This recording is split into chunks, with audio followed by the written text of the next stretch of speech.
Kerja Indonesia yang tewas usai kecelakaan kerja di Jepang, Tri Rizky Akbar Reformansyah alias Kiki, telah dipulangkan ke Indonesia. Saat ini jenazah Kiki sudah sampai di rumah duka di Palembang.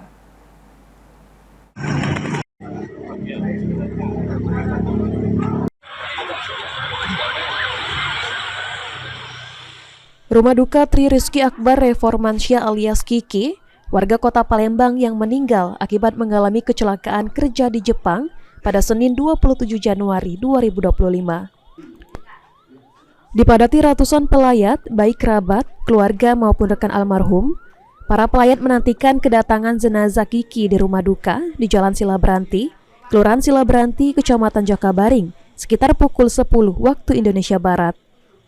Menggunakan mobil jenazah RSUD Bari, namun prosesi pemindahan jenazah dari mobil jenazah ke masjid untuk disolatkan tertutup untuk umum dan hanya diperbolehkan bagi keluarga.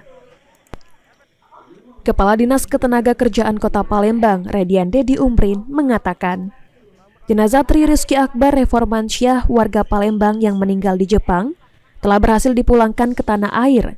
Jenazah Kiki diberangkatkan dari Jepang menuju Jakarta dan kemudian diterbangkan langsung ke Palembang, di mana jenazah akhirnya diterima langsung pihak keluarga.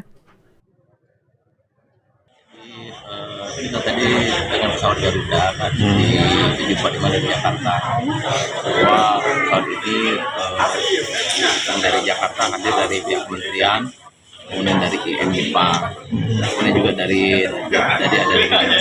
provinsi.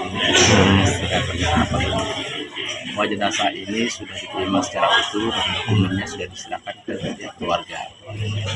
Untuk apa fasilitasnya untuk korban almarhum? Santunan atau ya, tali kasih? Langsung dari pihak dipandang kementerian langsung diserahkan ke pihak keluarga. Almarhum dimakamkan hari ini sekitar pukul 11:30 waktu Indonesia Barat di tempat pemakaman umum TPU Mahameru di samping makam ayahnya. Tim Liputan PAL TV.